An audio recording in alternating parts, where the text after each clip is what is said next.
Look, he's crying. Such a loser. But how can a man cry? Loser.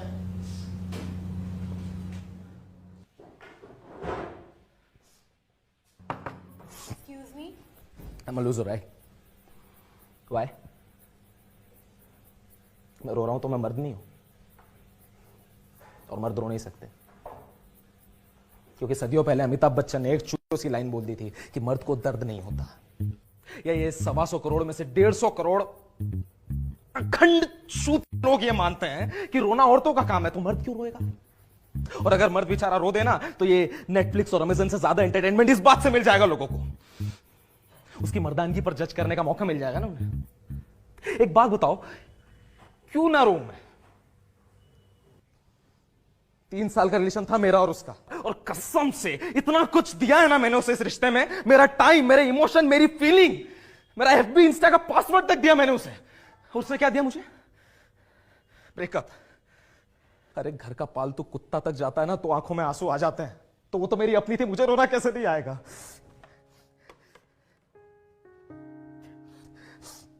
Attachment नाम की चीज होती है यार लड़कों में भी, सेक्स नहीं भरा होता है बस इसलिए आ जाता है आंसू।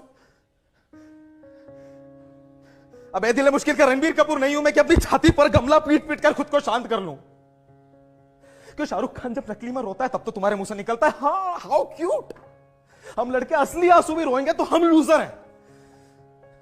असल में ना तुम्हारी गलती है ही नहीं, ये सब गलती उस एकता कपूर की। अपने सीरियल्स में इतने सदियों से इतना रोता हुआ दिखाया औरतों को, मानने लग गए लोग कि रोने का काम सिर्फ औरतों का है, मर्द रोएगा तो पाप है। ये सेम बात अगर संजीव कपूर सोचता ना तो पहला प्याज काटने के बाद बंद कर देता अपना काम, इतना बड़ा शेफ नहीं बन पाता वो। और संजीव कपूर तो आज का एग्जांपल है ना, महाभारत तो जानते होंगे, महाभारत में अर्जुन था, अर्जुन के आंख में आंसू आ गए थे रणभूमि में, कृष्ण ने रोका नहीं उन्हें, क्योंकि कृष्ण जानते थे कि जिन लोगों के सामने खड़े उनसे इमोशनल वैल्यू है उनकी।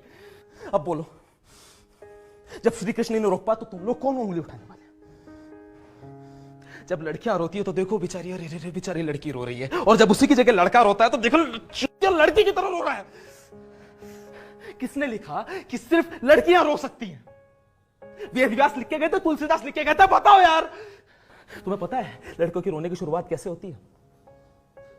जब पहली बार लड़का लड़की को प्रपोज करता है ना तो उसकी आंखों में खुशी के आंसू होते हैं, लेकिन लड़की के आने के बाद बस दुख, frustration, irritation, you shut up, इन्हीं के आंसू निकलते हैं। और बाय द वे आंसू 3 प्रकार के होते हैं, basal tears, reflex tears, emotional tears, और लड़की एकमात्र ऐसा जीव जो तीनों टीयर्स एक बार में निकाल देती है। अच्छी खासी नॉर्मल लाइफ को एबनॉर्मल बना के चली जाती है लड़की, और आपको पता भी नहीं चलता। उसका ईगो, उसकी इच्छाएं पूरा करना आपका एकमात्र लक्ष्य बन जाता है, और उस लक्ष्य को पूरा करते करते आपको आपके दोस्त, आपको आपका परिवार, सारा संसार चूत जान पड़ता है, क्योंकि आपके पर्दों पर ना सिर्फ और सिर्फ लड़की की पिक्चर चलती है। लड़की आपकी लाइफ में हो वो आपकी पर्सनल प्रॉब्लम है, लेकिन लड़की आपकी लाइफ में ना हो ना ये सोसाइटी की प्रॉब्लम है। लड़की आपकी लाइफ में ना हो तो नल्ला है, लड़की हो इसने किया तो नल्ला है। कर लिया, शादी की बात नहीं करी, नल्ला है ये तो। शादी की बात कर ली, बाप को न जाने किस बात की तकलीफ हुई, नल्ला ही है। बैंक में इन चूत को प्रूव करने के लिए आए हो क्या इस दुनिया में? क्यों ना रो?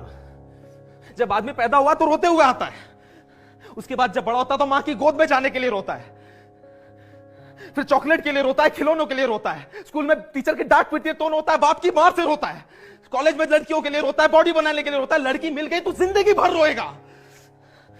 शादी के पहले रोएगा, शादी के बाद रोएगा, बच्चा पैदा होने के बाद रोएगा, बुढ़ापे में रोएगा, बीमारी से रोएगा, मरने के पहले भी रोएगा, मरने के बाद दूसरों को रोता हुआ छोड़ता जाएगा। जब पूरा रोना रोने का ही है तो क्यों ना रो मैं? क्या गलती करी यार मैंने रो के? बस